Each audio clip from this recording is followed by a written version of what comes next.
நாம் கர்த்தருடைய வார்த்தைக்கு செல்லுவோம், திருப்பிக் கொள்வோம். சங்கீதம் 145:14. கர்த்தர் விழுகிற யாவரையும் தாங்கி மடங்கடிக்கப்பட்ட யாவரையும் தூக்கி விடுகிறார்.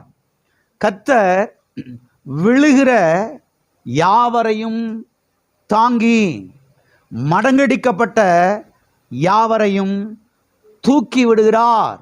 எல்லாரும் சொல்லுவோம், மடங்கடிக்கப்பட்ட யாவரையும் கர்த்தர் தூக்கி விடுகிறார். கர்த்தர் யாரை தூக்கி விடுகிறார்? மடங்கடிக்கப்பட்டு கிடக்கிறவர்களை, விழுந்து கிடக்கிறவர்களை, எழும்ப முடியாமல் கிடக்கிறவர்களை கர்த்தர் தூக்கி விடுகிறார் என்று சத்திய வேதம் சொல்லுகிறது. ஜனங்கள் பாருங்க, பல விதங்களிலே மடங்கடிக்கப்பட்டு கிடக்கிறதை இந்த உலகத்திலே நாம் பார்க்கிறோம். வியாதியினாலே மடங்கடிக்கப்பட்டு கிடக்கிறார்கள், தீமையினாலே மடங்கடிக்கப்பட்டு கிடக்கிறார்கள், பிள்ளிசூனியத்தினாலே மடங்கடிக்கப்பட்டு கிடக்கிறார்கள், மந்திரவாதத்தினாலே மடங்கடிக்கப்பட்டு கிடக்கிறார்கள், செய்வனையினாலே மடங்கடிக்கப்பட்டு கிடக்கிறார்கள், பேய்கோளாறுகளினாலே, பிசாசின் தொல்லைகளினாலே ஜனங்கள் மடங்கடிக்கப்பட்டு கிடக்கிறார்கள், தோல்வியினாலே ஜனங்கள் மடங்கடிக்கப்பட்டு கிடக்கிறார்கள்.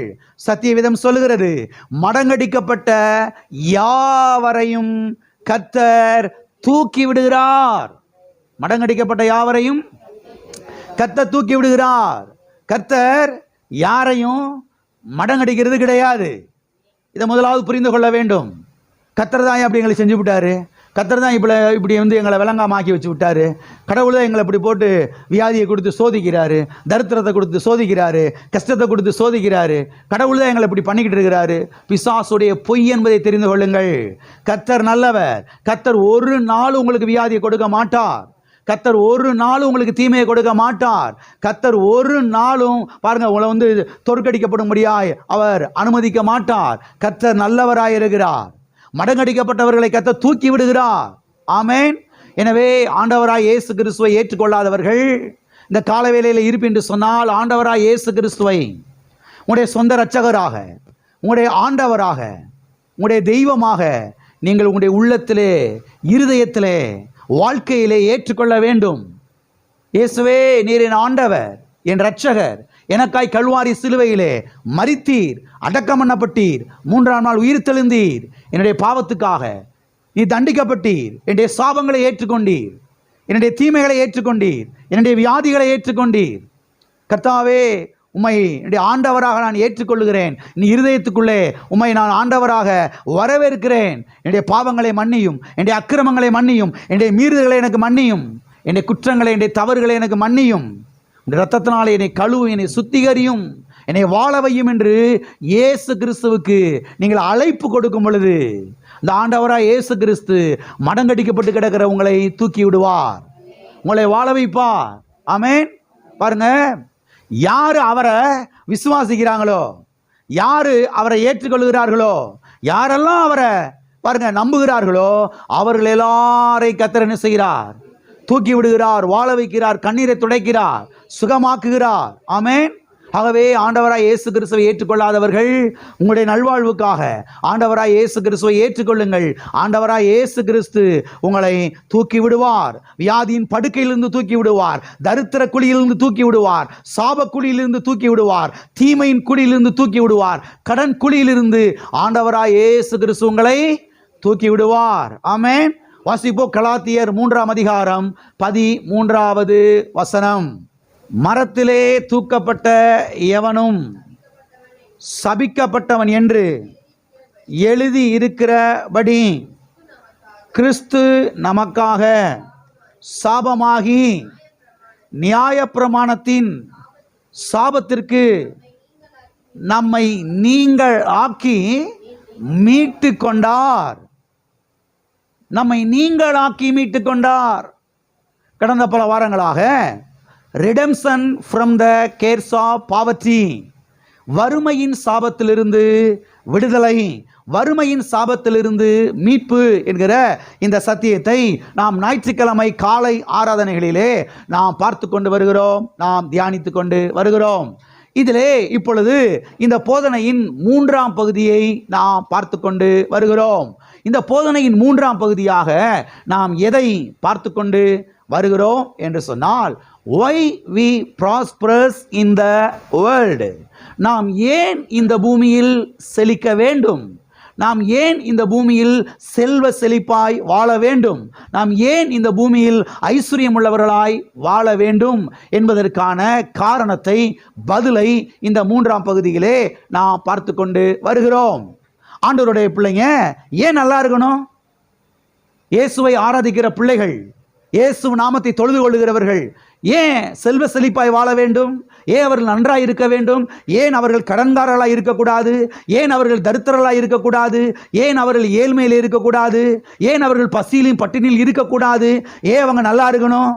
இதற்கான காரணத்தை தான் இந்த 3வது பகுதியிலே நாம் பார்த்து கொண்டு வருகிறோம். இதிலே முதல் பதில் நாம் பார்த்தோம். முதல் பதில் என்ன?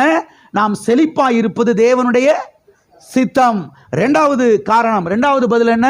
தேவனுடைய நாமத்தை இந்த பூமியிலே மகிமைப்படுத்த, அதற்காகவே நாம் என்ன செய்யணும்? நல்லா இருக்கணும். ஆமென்.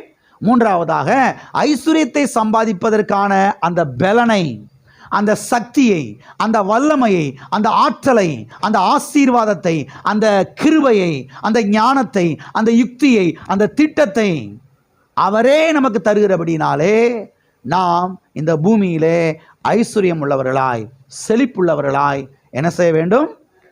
இருக்க வேண்டும், வாழ வேண்டும். ஓகே, இன்றைக்கு 4வது காரியத்தை நாம் பார்க்க போகிறோம். நாம் ஏன் இந்த பூமியில் ஐஸ்வர்யம் உள்ளவர்களாய் இருக்க வேண்டும்?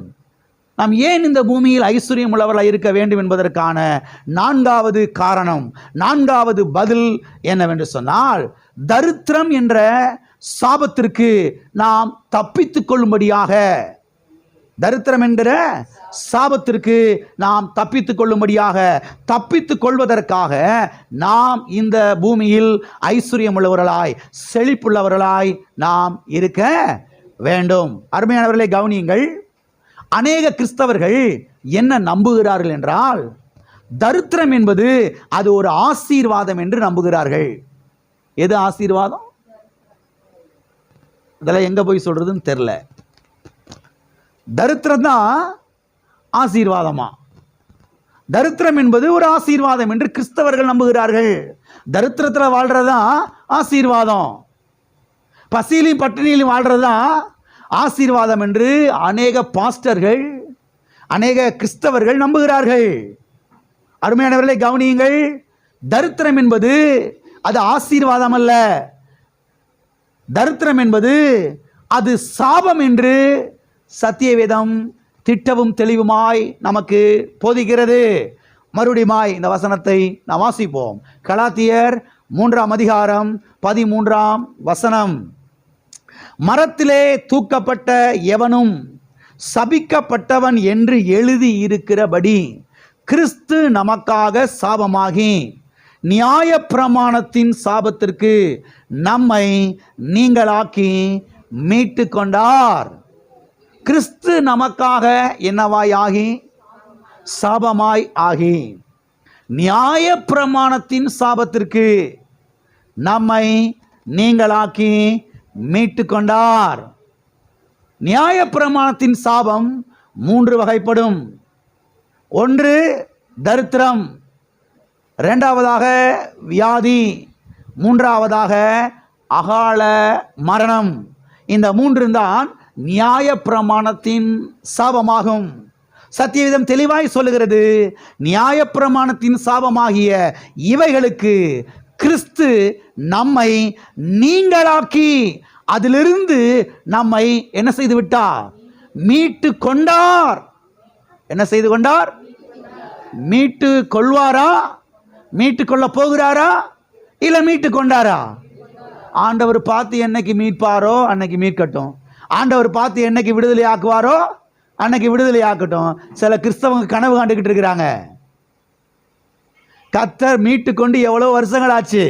நீங்க என்றைக்கு இயேசு கிறிஸ்துவை ஆண்டவராக ஏற்றுக்கொண்டீர்களோ, இயேசு கிறிஸ்துவின் கல்வாரி பாடுகளை விசுவாசித்தீர்களோ, என்றைக்கு இயேசுவை மீட்பராக, ஆண்டவராக, இரட்சகராக ஏற்றுக்கொண்டீர்களோ, அன்றைக்கே ஆண்டவராக இயேசு கிறிஸ்து உங்களை நியாய பிரமாணத்தின் சாபத்திலிருந்து நீங்களாக்கி மீட்டு கொண்டார். இந்த வெளிச்சம் முதலாவது உங்களுக்கு வரணும். ஆண்டவர் என்னைக்கு மீட்பாரோ தெரியல. ஒருவேளை 2ஆம் வருகையில் ஆண்டவர் மீட்பாரோ? இல்லை இல்லை இல்லை இல்லை. ஏற்கனவே என்ன செஞ்சிட்டாரு? வேத வசனம் அப்படித்தான் போதிக்கிறது. நியாய பிரமாணத்தின் சாபத்திற்கு நம்மை நீங்களாக்கி மீட்டு கொண்டார். அப்ப இந்த வெளிச்சம் நமக்கு வரணும். மீட்டுக்கொள்வார், மீட்டுக்கொள்வார், மீட்டுக்கொள்வார், காப்பாற்றுவார், காப்பாற்றுவார்ல, காப்பாத்திட்டாரு. நியாய பிரமாணத்தின் சாபத்தில் என்ன செஞ்சாரு? நம்மளை காப்பாத்திட்டாரு. ஒரு மனுஷன் கிணத்துக்குள்ள கிடக்குறா, போய் தூக்கி வெளியில கொண்டு வந்தாச்சு. வெளியில கொண்டு வந்த பிறகு என்னை காப்பாத்துங்க, என்னை காப்பாத்துங்க, என்னை காப்பாத்துங்கன்னா அறிவு இல்லைன்னு அர்த்தம். எல்லாம் இருக்கிறீங்களா? வீட்டுக்கு போயிட்டீங்களா? தானே இருக்கீங்க. கிணத்துக்குள்ள இருந்து வெளியில கொண்டு வந்தாச்சுங்க, காப்பாத்தியாச்சு. இப்போ என்னை காப்பாத்துங்க காப்பாத்துங்கன்னா பட்டரியில் ஓங்கி ஒரு போடு போட்டு, ஏண்டா உனக்கு அறிவு இருக்கா இல்லையா? இப்போ எங்கே நிற்கிற? கிணத்துக்கு வெளியில் நிற்கிற, தரையில் நிற்கிற, தலையை நல்லா தோட்டிட்டு போய் வீட்டில் போய் ரெஸ்ட் எடுப்போம். அதை விட்டு போட்டு காப்பாத்துங்க காப்பாத்துங்கன்னா எல்லாம் இருக்கிறீங்களா? போயிட்டீங்களா? சத்தியவேதம் தெளிவாய் சொல்லுகிறது, நியாய பிரமாணத்தின் சாபத்திற்கு, நியாய பிரமாணத்தின் சாபம் ஆகிய தரித்திரத்திற்கு தேவன் கிறிஸ்து நம்மை நீங்களாக்கி மீட்டு கொண்டார். இதை வாயை திறந்து இப்ப பேசணும், அறிக்கை செய்யணும். ஆமென். எல்லா கரங்களை வைத்து சொல்லுவோம், கிறிஸ்து எனக்காக சாபமாகி நியாய பிரமாணத்தின் சாபத்திற்கு என்னை நீங்களாக்கி மீட்டு கொண்டார். ஆமென். மீட்டு கொண்டார். ஆண்டவர் என்னைக்கு முகம் பார்ப்பாரோ தெரியல. முகமெல்லாம் பார்த்துட்டாரு. முகமெல்லாம் பார்த்து கல்வாரி சிலுவையில் 2000 வருஷத்துக்கு முன்பதாக உங்களை மீட்டுட்டாரு. ஆமென். இப்ப நான் மீட்கப்பட்டிருக்கிறேன், நான் விடுதலையாக்கப்பட்டிருக்கிறேன் என்று வாயை திறந்து என்ன செய்ய ஆரம்பிக்கணும்? பேச வேண்டும். ஆமென்.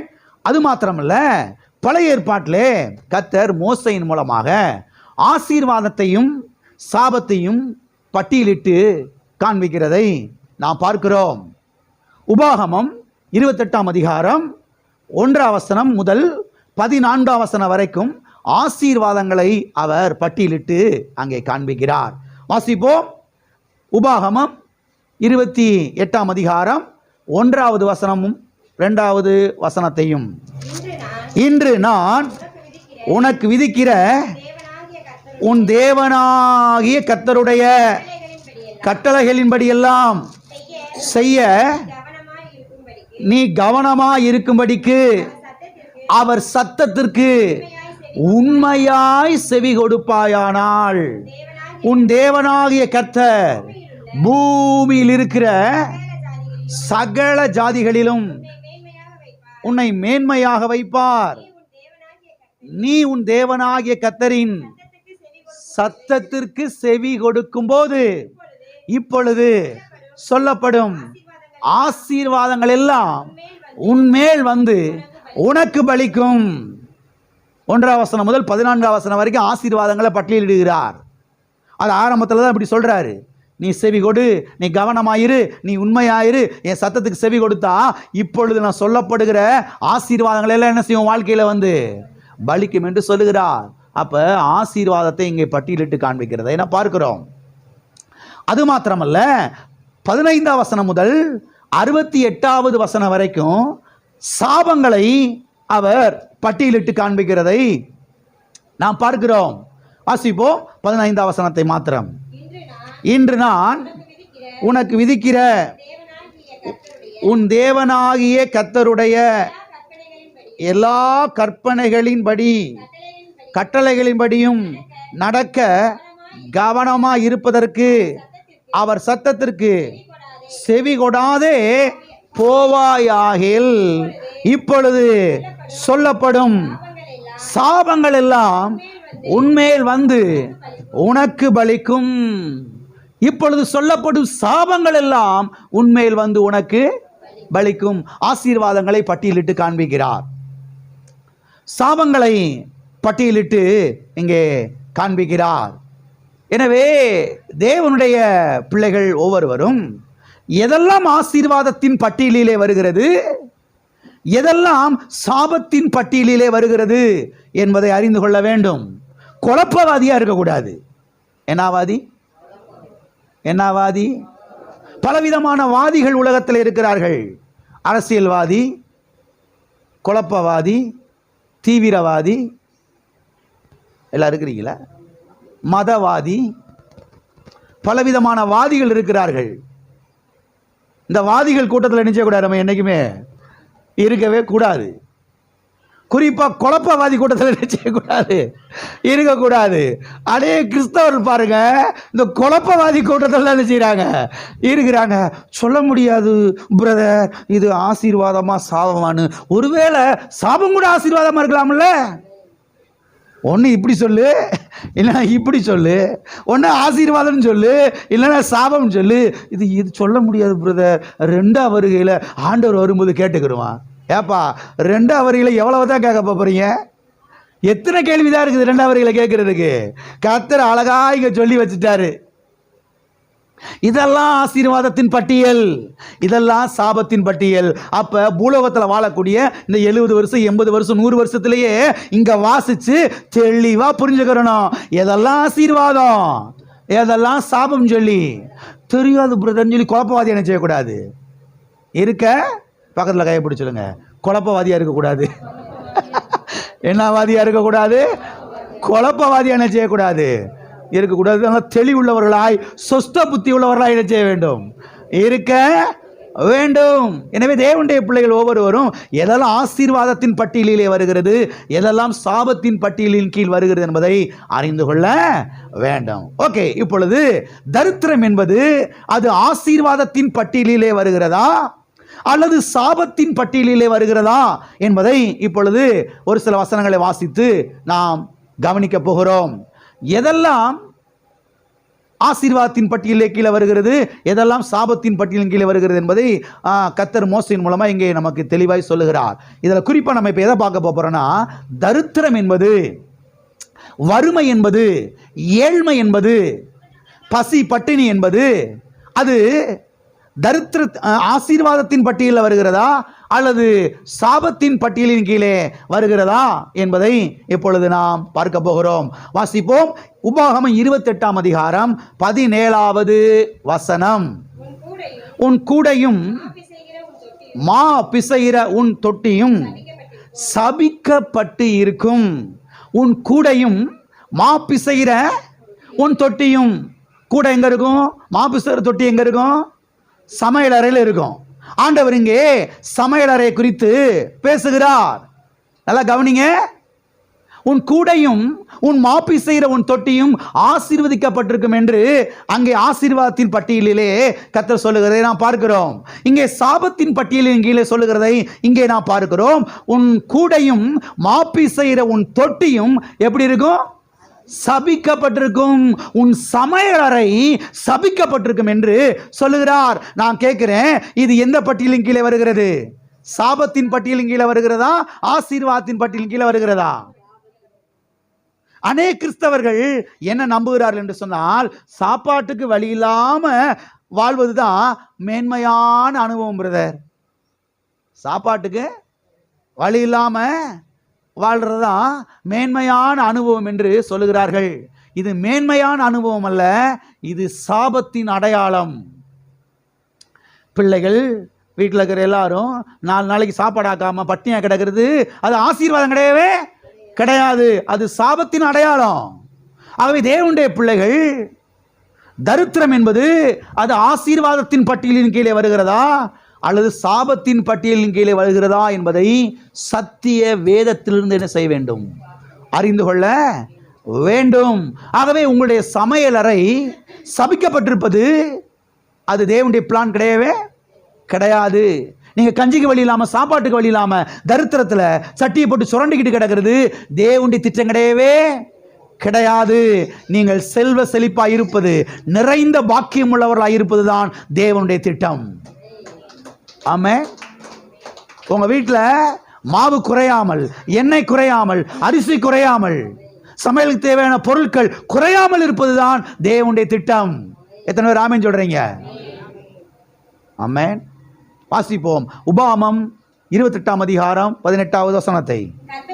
உன் கற்பத்தின் கனியும் உன் நிலத்தின் கனியும் உன் மாடுகளின் பெருக்கமும் உன் ஆடுகளின் மந்தைகளும் சபிக்கப்பட்டு இருக்கும். கவனிங்க, இங்கே நிலத்தின் கனி என்பது, மாடுகளின் பெருக்கம் என்பது, ஆடுகளின் பெருக்கம் என்பது பொருளாதார நிலையை குறிக்கிறது. எனவே இங்கே எதை பற்றி பேசுகிறார் என்றால், ஒரு மனுஷனுடைய, ஒரு குடும்பத்தினுடைய பொருளாதார ஸ்டேட்டஸை குறித்து, பொருளாதார அந்த ஃபைனான்ஸ் ஸ்டேட்டஸ், பொருளாதார நிலையை குறித்து அவர் இங்கே பேசுகிறதை நாம் பார்க்கிறோம். அருமையானவர்களை கவனியுங்கள். இங்கே பொருளாதார நிலை அது சபிக்கப்பட்டிருப்பதை பற்றி ஆண்டவர் இங்கே பேசுகிறார். அந்த நாட்களிலே நீங்கள் பார்த்தீர்கள் என்று சொன்னால், ஒருவருடைய வீட்டிலே இருக்கிற ஆடு மாடுகளை வைத்துத்தான் அவர்களுடைய பொருளாதார நிலையை மதிப்பிடுவார்கள், பொருளாதார நிலையை அவர்கள் நிர்ணயிப்பார்கள், பொருளாதார நிலையை அவர்கள் தீர்மானிப்பார்கள். இவர் ஐஸ்வர்யவானா அல்லது ஏழையா அல்லது நடுத்தரவாசியா என்பதை எப்படி கணித்தார்கள் அந்த நாட்களில் என்று சொன்னால், எவ்வளவு ஆடுகள் வச்சிருக்கிறாங்க, எவ்வளவு மாடு வச்சிருக்கிறாங்க, எவ்வளவு வயல் வச்சிருக்கிறாங்க, எவ்வளவு ஒட்டகங்கள் வச்சிருக்கிறாங்க, எவ்வளவு கழுதைகள் வச்சிருக்கிறாங்க, இதை வச்சு தான் இந்த மனுஷன் பணக்காரனா ஏழையா நடுத்தரவாசியா என்று கணித்தார்கள். அப்ப கர்த்தர் இங்கே எதை பற்றி பேசுகிறார் என்று சொன்னால், பொருளாதார நிலையை குறித்து, ஃபைனான்ஸ் ஸ்டேட்டஸை குறித்து அவர் இங்கே பேசுகிறதை நாம் பார்க்கிறோம். எனவே நான் உங்களிடத்திலே கேட்கிறேன், இந்த வசனத்தை வைத்து சொல்லுங்கள். இந்த மாடுகள் சபிக்கப்பட்டிருப்பது, ஆடுகள் சபிக்கப்பட்டிருப்பது, ஆடு மாடெல்லாம் அப்படி குறைஞ்சு எல்லாம் ஒண்ணுமில்லாம போய் தொடச்சி கட்டிட்டு உட்கார்ந்து இருக்கிறது, இது சாபத்தின் பட்டியலின் கீழே வருகிறதா இல்ல ஆசீர்வாதத்தின் பட்டியலின் கீழே வருகிறதா? சாபத்தின் பட்டியலின் கீழே வருகிறது. ஒருவருடைய வீட்டில் ஆடு மாடுகள் பழுகி பெருகணும், கோழிகள் பழுகி பெருகணும், புறாக்கள் பழுகி பெருகணும். ஆமென். அதுதான் ஆசீர்வாதத்தின் பட்டியலின் கீழே வருகிறது. மாடுகள் எல்லாம் ஒன்று ஒன்றா செத்து செத்து ஒன்றுமில்லாமல் போய் தொடச்சி கட்டிட்டு ஒன்றுமில்லாமல் உட்கார்ந்து இருக்கிறது, அது ஆசீர்வாதம் கிடையவே கிடையாது, அது சாபம் என்று சத்தியவேதம் சொல்லுகிறது. அநேகர் பாருங்க சாட்சி சொல்லுவாங்க, கர்த்தர் அடியேனை கடந்த 15 வருடங்களாக தரித்திரத்தின் பாதையிலே நடத்தி கொண்டிருக்கிறார். அல்லேலூயா. ஏப்பா எதுக்குப்பா அல்லேலூயா? ஏன்னா மூளை கோளாறு ஆயிருச்சா சில கிறிஸ்தவங்களுக்கு? எதுக்கு அல்லேலூயா? சம்பந்தமே இல்லாமல் அல்லேலூயா என்ன செய்யறது? போடுறது. முதல்ல அல்லேலூயா எதுக்கு சொல்லணும், எப்போ சொல்லணும்னு தெரிஞ்சிருக்கணும். கண்ணை மூடிக்கிட்டு எதுக்கு எடுத்தாலும் அல்லேலூயா என்ன செய்யக்கூடாது, சொல்லிக்கிட்டு இருக்க கூடாது.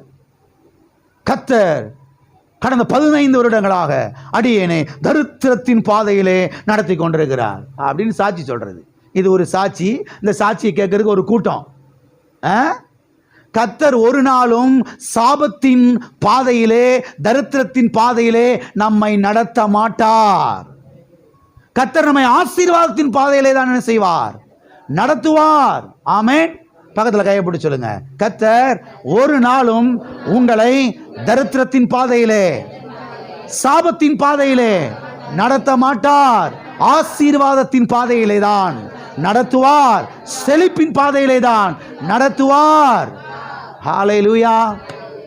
ஆகவே எதெல்லாம் ஆசீர்வாதத்தின் பட்டியலின் கீழே வருகிறது, எதெல்லாம் சாபத்தின் பட்டியலின் கீழே வருகிறது என்பதை தேவனுடைய பிள்ளைகள் என்ன செய்து கொள்ள வேண்டும்?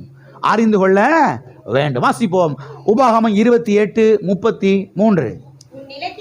உன் நிலத்தின் கனியும் உன் பிரயாசத்தின் எல்லா பலனையும் நீ அறியாத புசிப்பார்கள். நீ சகல நாளும் ஒடுக்கப்பட்டும் நொறுக்கப்பட்டும். இது அதை விட பயங்கரமா இருக்குது. இங்க சொல்லப்பட்டிருக்கிறது, உன் நிலத்தின் கனியையும் உன் பிரயாசத்தின் எல்லா பலனையும் நீ அறியாத ஜனங்கள் புசிப்பார்கள். நீ சகல நாளும் ஒடுக்கப்பட்டும் நொறுக்கப்பட்டும் இருப்பாய். சம்பாத்தியம் எல்லாம் எல்லாரும் கவனிக்கிறீங்களா? உங்க சம்பாத்தியம் எல்லாம் கந்து வெட்டிக்கும், போலீஸ் ஸ்டேஷனுக்கும், வக்கீல் பீஸுக்கும், மருத்துவமனைக்கும், மருந்து கிடைக்கும் போய்விட்டது என்றால் எப்படி இருக்கும்? வர சம்பாத்தியம் எல்லாம் போயிடுது போலீஸ் ஸ்டேஷனுக்கு, வர சம்பாத்தியம் எல்லாம் ஹாஸ்பிட்டலுக்கு போயிடுது, வர சம்பாத்தியம் எல்லாம் வக்கீல் ஃபீஸுக்கு போயிடுது, வர சம்பாத்தியம் எல்லாம் கந்து வெட்டிக்காரை வந்து பிடிங்கிட்டு போயிடுறான். நான் கேட்குறேன், இது ஒரு வாழ்க்கையா? இது ஒரு வாழ்க்கையான்னு கேட்குறேன். எப்படி இருக்கும்? எல்லாம் இருக்கிறீங்களா? இதை போல ஒரு வேதனை, உழைச்சி கஷ்டப்படுறோம், சாப்பிட முடியலையே, பிள்ளைங்க அனுபவிக்க முடியலையே, எல்லாத்தையும் கந்து வட்டிக்காரன் பிடிங்கிட்டு போயிடுறானே, என்னடா வாழ்க்கை? சே, பேசால போய் தொலைஞ்சிடலாம் அப்படின்ற நிலைக்கு மக்கள் என்ன செஞ்சிடறாங்க? வந்துடுறாங்க. நான் கேட்குறேன், இந்த வாழ்க்கை ஆசீர்வாதத்தின் பட்டியலின் கீழே வருகிறதா இல்லை சாபத்தின் பட்டியலின் கீழே வருகிறதா? சாபத்தின் பட்டியலின் கீழே வருகிறது. உங்கள் சம்பாத்தியம் எல்லாம் மற்றவங்களுக்கு என்ன செய்யக்கூடாது? போகக்கூடாது. உங்கள் சம்பாத்தியத்தை நீங்கள் சாப்பிடணும், உங்கள் பிள்ளைங்க சாப்பிடணும், உங்கள் மனைவி சாப்பிடணும், உங்கள் புருஷன் சாப்பிடணும், உங்கள் வீட்டார் சாப்பிடணும். ஆமென். நீங்கள் அனுபவிக்கணும். அதுதான் ஆசீர்வாதம், அதுதான் சரி. அது வீணா போகிறது தேவனுடைய திட்டம் கிடையவே கிடையாது. வாசிப்போம். உபாகமம் 28:38 முதல் 40 வரைக்கும். மிகுந்த விதையை வயலுக்கு கொண்டு போவாய், கொஞ்சமாய் அறுப்பாய், வெட்டுக்கிளி அதை பட்சித்து போடும். திராட்சை தோட்டங்களை நாட்டி பயிரிடுவாய், ஆனாலும் நீ திராட்சை ரசம் குடிப்பதும் இல்லை, திராட்சை பழங்களை சேர்ப்பதும் இல்லை, பூச்சி அதை தின்று போடும். ஒலிவ மரங்கள் உன் எல்லைகளில் எங்கும் இருக்கும், ஆனாலும் அதன் எண்ணெயை நீ பூசிக்கொள்வதில்லை. உன் ஒலிவ மரத்தின் பிஞ்சுகள் உதிர்ந்து போகும், உதிர்ந்து போகும். அதிகமாக வேலை செய்கிறீங்க, கொஞ்சமாக சம்பளம் வருது, எப்படி இருக்கும்? இவ்வாறு வருகிற அந்த கொஞ்சம் சம்பளத்தையும் என்ன செஞ்சிருது? பூச்சி சாப்பிட்டு போயிடுது. கொஞ்சம் பலனையும் வெட்டுக்கிளியும் பூச்சியும் சாப்பிட்டு போயிடுது. இங்கே சொல்லப்பட்டிருக்கிற இந்த வெட்டுக்கிளி, இந்த பூச்சிகள் பிசாசுக்கு அடையாளமாக இருக்கிறது. எனவே நம்முடைய பிரயாசத்தின் பலன் எல்லாம் அழிக்கப்பட்டு போவது அது ஆசீர்வாதம் அல்ல, அது சாபம். நிறைய விதையை கொண்டு போகிறாங்க வயக்காட்டுக்கு, விளைச்சலே வரலை. எப்படி இருக்கும்? எப்படியோ தண்ணி இங்கேயே பாய்ச்சி கீச்சி என்னமோ பண்ணி விளைஞ்சிருச்சு. விளைஞ்சா பூக்கள் எல்லாம் அப்படி உதிர்ந்து விழுந்துருச்சு. எப்படி இருக்கும்? சரி, அப்படியே தப்பி தவறி பூக்கள்லாம் கொஞ்சம் ஏதோ காய் பிடிச்சி அப்படி பிஞ்சு வரும்போது பிஞ்செல்லாம் உதிர்ந்துருச்சு. எப்படி இருக்கும்? அப்படியே ஒருவேளை கொஞ்சம் விளைஞ்சு அப்படி காய்ச்சி அப்படி பழம் வரும்பொழுது ஆயிரக்கணக்கான வெட்டுக்கிளி பூச்சியெல்லாம் வந்து மரத்தில் உட்காந்து, செடியில் உட்காந்து, நெல்லை உட்காந்து எல்லாத்தையும் அது சாப்பிட்டு போயிடுச்சு. இது ஒரு வாழ்க்கையா? நான் கேட்குறேன், இது சாபத்தின் பட்டியலில் வருதா ஆசீர்வாதத்தின் பட்டியலில் வருதா? தேவனுடைய பிள்ளைகள் தெளிவுள்ளவர்களாக இருக்க வேண்டும். எதெல்லாம் ஆசீர்வாதத்தின் பட்டியலின் கீழே வருகிறது, எதெல்லாம் சாபத்தின் பட்டியலின் கீழே வருகிறது என்பதை தேவனுடைய பிள்ளைகள் என்ன செய்து கொள்ள வேண்டும்? அறிந்து கொள்ள வேண்டும். ஆகவே நாம் நிறைவாய் இருப்பது, செல்வ செழிப்பாய் இருப்பது, கொஞ்சம் விதைச்சு நிறைய அறுவடை வருது பாருங்க, அது ஆசீர்வாதம். ஆமே, 8 மணி நேரம் வேலை பார்த்து கூட நல்லா இருக்கிறோம் பாருங்க, அதுல நிறைவா வாழ்றோம் பாருங்க, அது ஆசீர்வாதம். 7 ஷிஃப்ட் 8 ஷிஃப்ட் பார்த்து மெலிஞ்சு கிழிஞ்சு பேனு போய் அப்புறம் கையிலே ஒன்றும் இல்லைன்னா அது ஆசீர்வாதம் இல்லவே இல்லை. ஆகவே தேவனுடைய பிள்ளைகள் சத்தியத்தை குறித்த தெளிவுள்ளவர்களாக இருக்க வேண்டும். வாசிப்போம் 28:48. சகலமும் குறைவுபட்டு பட்டினியோடும் தாகத்தோடும் நிர்வாணத்தோடும் கர்த்தர் உனக்கு விரோதமாய் அனுப்பும் சத்துருக்களை சேவிப்பாய். அவர்கள் உன்னை அழித்து தீரு மட்டும் இருப்பு நுகத்தடியை உன் கழுத்தில் போடுவார்கள். இங்கே சொல்லப்பட்டிருக்கிறது, சகலமும் குறைவுபட்டு போயிடும்.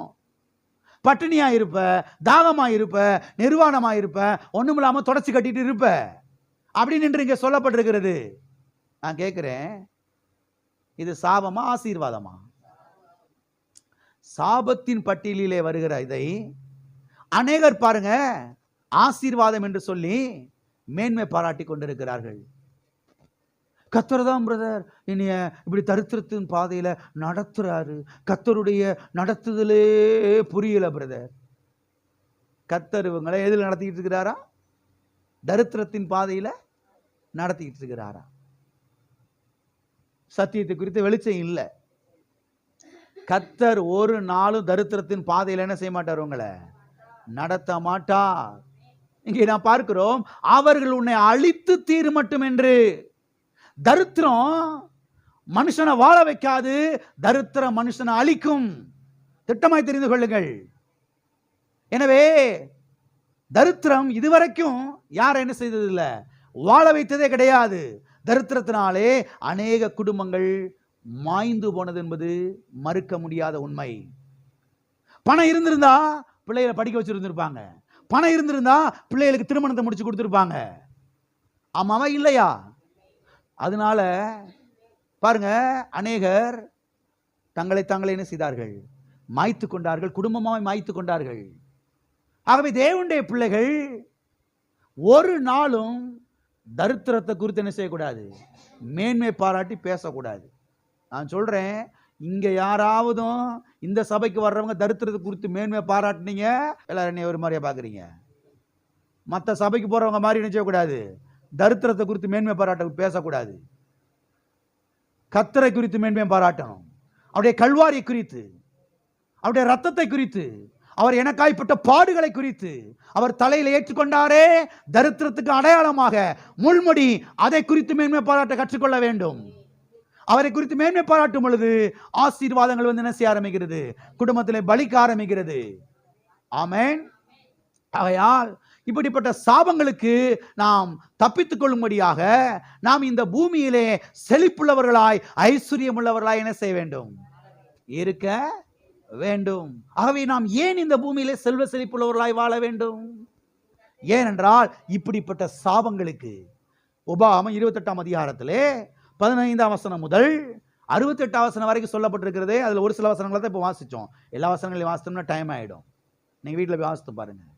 இதுல சொல்லப்பட்டிருக்கிற இப்படிப்பட்ட சாபங்களுக்கு நாம் தப்பித்துக் கொள்வதற்காக இந்த பூமியிலே செல்வ செழிப்புள்ளவர்களாய் என்ன செய்ய வேண்டும், வாழ வேண்டும். இப்போ ஒருவேளை உங்க வீட்டில் ஒன்றும் இல்லாமல் இருக்கலாம், ஒருவேளை கொஞ்சம் தான் இருக்கலாம், ஒருவேளை இங்கே குறைவில் வாழலாம், பட்டினியில் இருக்கலாம். நான் சொல்லுகிறேன், கர்த்தருடைய வார்த்தையை விசுவாசியுங்கள், கர்த்தருடைய வார்த்தையை பற்றி கொள்ளுங்கள், இந்த வார்த்தையிலெல்லாம் மனதில் வைத்து தியானியுங்கள், இந்த வார்த்தையிலெல்லாம் வாயில வச்சு என்ன செய்யுங்க, பேசுங்கள், அறிக்கையிடுங்கள். நான் சொல்றேன், நிச்சயமாய் நிலைமைகள் மாறும். ஆமென். கடன் பிரச்சனை மாறும், தரித்திரம் மாறும், பசி பட்டினி மாறும். ஆகவே உங்களுக்கு வீட்டில் ஒரு பெரிய வேலை இருக்குது. கர்த்தருடைய வார்த்தையை வாயை திறந்து பேசுற வேலை, அறிக்கையிடுகிற வேலை, கர்த்தருடைய வார்த்தையை அப்படியே கல்வாரி பாடுகளை தியானிக்கிற வேலை, ஒரு வேலை என்ன செய்யுது உங்களுக்கு இருக்கிறது. ஆமென். ஆகவே சாபத்தை வெறுத்து தள்ளுங்கள், தரித்திரத்தை வெறுத்து தள்ளுங்கள், ஏழ்மையை வெறுத்து தள்ளுங்கள். அல்லேலூயா. ஓகே, இப்படிப்பட்ட சாபங்களுக்கு தப்பித்துக் கொள்வது எப்படி என்பதை குறித்து ஒரு சில காரியங்களை இப்பொழுது நாம் பார்க்க போகிறோம். வாசிப்போம் மறுபடியுமாக கலாத்தியர் 3ஆம் அதிகாரம் 13ஆம் வசனம் 14வது வசனம்.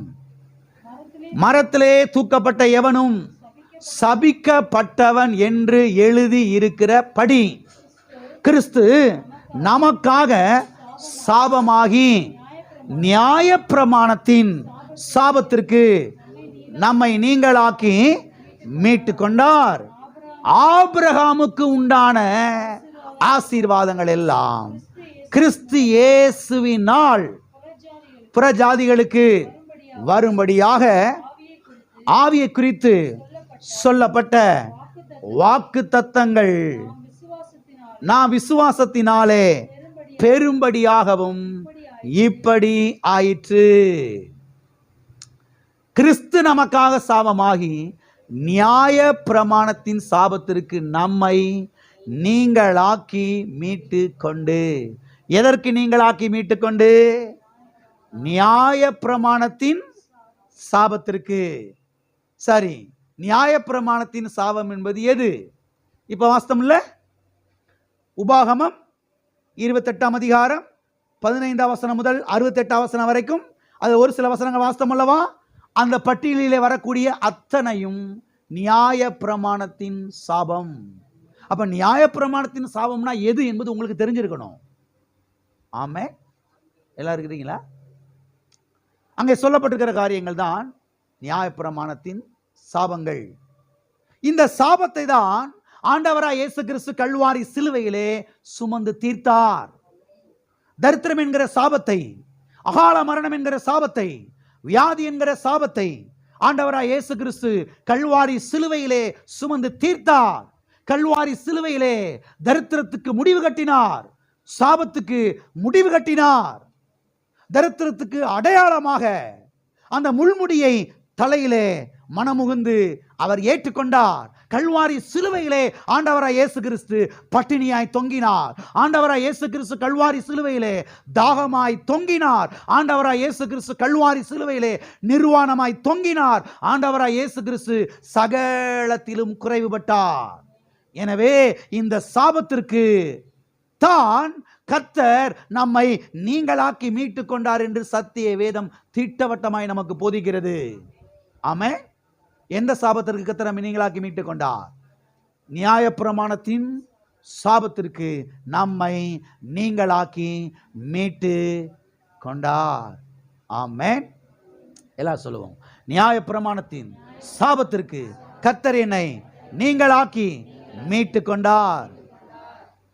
ஆகவே இதை விசுவாசிக்கிற ஒரு நபர், அதாவது கல்வாரி சிலுவையிலே ஆண்டவராய் இயேசு கிறிஸ்து என்ன செய்து முடித்திருக்கிறார் என்பதை விசுவாசிக்கிற அந்த நபர் சாபத்திற்கு நீங்களாக்கி மீட்கப்படுகிறார், தப்பித்துக் கொள்கிறார். ஆமென். எல்லாரும் இருக்கிறீங்களா? இப்ப எல்லாரும் ஆழமா கவனிங்க. நான் கேட்கிறேன், யார் தூங்கலையில? எல்லாம் முழிச்சிருக்கிறீங்களா? இப்ப நான் கேட்கிறேன், மீட்டு கொண்ட பிறகு, இங்க இந்த வசனம் என்ன சொல்கிறது? நீங்களாக்கி மீட்டு கொண்டார். இப்ப நான் என்ன கேட்கிறேன்னா, மீட்டு கொண்ட பிறகு மறுபடியும் அதே பாதையில கர்த்தர் எப்படி நடத்துவாரு? இவங்க சொல்றாங்களே கிறிஸ்தவங்கள்லாம், சில பாஸ்டர்லாம் கண்ணாடியை மாட்டிக்கிட்டு பைபிளை திறந்து வச்சுக்கிட்டு கர்த்தர் அடியேடு தரித்திரத்தின் பாதையிலே நடத்துகிறார். நியாயப்பிரமாணத்தின் சாபத்திற்கு நீங்களாக்கி கர்த்தர் என்னை மீட்டு கொண்டார் என்று சத்தியவேதம் சொல்லுகிறது. அதாவது தரித்திரம் என்கிற சாபத்திற்கு கர்த்தர் என்னை நீங்களாக்கி மீட்டு கொண்டார் என்று சத்தியவேதம் சொல்லுகிறது. மீட்டு கொண்டதுக்கு பிறகு மறுபடியும் கர்த்தர் எப்படி அதே பாதையில என்னை நடத்துவாரு? எத்தனை கேள்வி புரிஞ்சு? வெளிச்சம் வீசணும். வெளிச்சம் அடிக்கும் பொழுதுதான் குடும்பங்கள் வாழ்வடையும். இல்லைன்னா இன்னும் 25 வருஷத்துக்கு தரித்திரத்திலே கடந்து உருண்டுகிட்டு இருக்க வேண்டியதான். கர்த்தர் தரித்திரத்தின் பாதையில நடத்துறார் பாஸ்டர், ஜெபம் பண்ணிக்கங்க பாஸ்டர். என்னத்தை ஜெபம் பண்றது? புத்தி வரணும்னு ஜெபம் பண்ணணும். இப்ப வேத வசனத்தை குறித்த அறிவு வரணும்னு ஜெபம் பண்ணணும். நியாய பிரமாணத்தின் சாபத்திற்கு கர்த்தர் என்னை நீங்களாக்கி மீட்டு கொண்டார். நீங்களாக்கி மீட்டு கொண்டதுக்கு பிறகு இப்ப கர்த்தர் என்னை பட்டினியின் பாதையில் நடத்துவாரா? தரித்திரத்தின் பாதையில் நடத்துவாரா? ஏழ்மையின் பாதையில் கர்த்தர் என்னை நடத்துவாரா? யார்கிட்ட கதை விட்டுக்கிட்டு இருக்கீங்க? வந்து சாட்சி சொல்றது அல்லேலூயா. எதுக்கு அல்லேலூயா? ஏங்க, கர்த்தர் தரித்திரம் என்கிற சாபத்திற்கு நீங்களாக்கி மீட்டு கொண்டார், அதுக்கு அல்லேலூயா சொல்லுங்க, அதுக்கு ஆமென் சொல்லுங்க. தரித்திரத்தின் பாதையில கர்த்தர் நடத்துகிறார், அல்லேலூயா ஆமென் சொன்னீங்கன்னா உங்களுக்கு அறிவில்லைன்னு அர்த்தம். எல்லாம் இருக்கிறீங்களா? நியாய பிரமாணத்தின் சாபத்திற்கு, தரித்திரம் என்கிற சாபத்துக்கு ஆமென் என்னை நீங்களாக்கி என்ன செய்து கொண்டார்? மீட்டு கொண்டார். எனவே கர்த்தர் என்னை தரித்திரத்தின் பாதையிலே நடத்துகிறார் என்று அறிவீனமாய் என்ன செய்யக்கூடாது? புத்தியீனமாய் என்ன செய்யக்கூடாது? பேசக்கூடாது. எனவே நாம் ஏன் இந்த பூமியில் ஐஸ்வர்யம் உள்ளவர்களாய் இருக்க வேண்டும் என்றால் சாபத்திற்கு தப்பித்துக் கொள்வதற்காக. ஹல்லேலூயா. எல்லார் கரங்களை வைத்து சொல்லுவோம். தரித்திரம் என்கிற சாபத்திற்கு கர்த்தர் என்னை நீங்களாக்கி மீட்டு கொண்டார். ஹல்லேலூயா. அதுக்கு ஹல்லேலூயா போடணும், சும்மா ஹல்லேலூயா கிடையாது. கர்த்தர் நேர்த்து என்னை அந்த வியாதிக்குள்ளே போட்டு நீ உருட்டி எடுத்தார். அல்லேலூயா. வியாதிக்குள்ளே போட்டு உருட்டி எடுத்தாரா? அதுக்கு ஒரு அல்லேலூயாவா? சபையில் இருக்கிற அத்தனை பேரும் பாவம் தரித்திரத்தில் கிடக்குறாங்க, வியாதியில் கிடக்குறாங்க. என்னைக்கு தான் விடுதலை கிடைக்கும்? சத்தியத்தை எடுத்து போதிக்கும் போது. சத்தியத்தை நீங்கள் அறிவீர்கள், நீங்கள் அறிந்த சத்தியம் உங்களை என்ன செய்யும்? விடுதலை ஆக்கும். ஆமென். அது மாத்திரமில்லை, இந்த வசனம் சொல்லுகிறது ஆபிரகாமுக்கு உண்டான ஆசீர்வாதம் எல்லாம் கிறிஸ்து இயேசுவின் வழியாக, கிறிஸ்து இயேசுவின் மூலமாக புறஜாதியாருக்கு வரும்படியாக இப்படி ஆயிற்று. எப்படி ஆயிற்று? கிறிஸ்து எனக்காக சாபமானார், சாபத்திற்கு நீங்களாக்கி மீட்டு கொண்டார். எதற்காக? ஆபிரகாமுக்கு தேவன் என்னென்ன ஆசீர்வாதத்தெல்லாம் கொடுத்தாரோ அதையெல்லாம் எனக்கு கொடுக்கிறதுக்காக. அதுக்காக தான் அவர் சாபமானார், அதற்காக தான் அவர் தரித்திரரானார் கல்வாரி சிலுவையிலே. ஆமென். எல்லாம் இருக்கிறீங்களா? கிறிஸ்து நமக்காக சாபமானார். சாபமாகி கிறிஸ்து இயேசுவினால் என்று எழுதப்பட்டிருக்கிறது. அதாவது அவருடைய கல்வாரி சிலுவையின் மூலமாக, மீட்பின் மூலமாக, அவருடைய இரத்தத்தின் மூலமாக இந்த ஆசீர்வாதங்கள் எல்லாம் புறஜாதியாராகிய நமக்கு என்ன செய்திருக்கிறது? வந்திருக்கிறது. யார் புறஜாதியார்கள்? புறஜாதியார்னு யாருக்கு தெரியல பாஸ்டர். யார் தெரியுமா புறஜாதியார்கள்? எல்லாம் கவனிங்க, நாம தான் புறஜாதியார்கள். சத்திய வேதம் உலகத்தில் இருக்கிற எல்லா ஜனங்களையும் ரெண்டாக பிரிக்கிறது. ஒன்று யூதர்கள், இன்னொன்று புறஜாதியர்கள். யூதர்கள் யார் என்று சொன்னால் ஆபிரகாமின் சந்ததியார்கள். புறஜாதியார்கள் யார் என்றால் ஆபிரகாமின் சந்ததியை அல்லாத மற்ற எல்லாரும் யாரு? புறஜாதியார்கள்.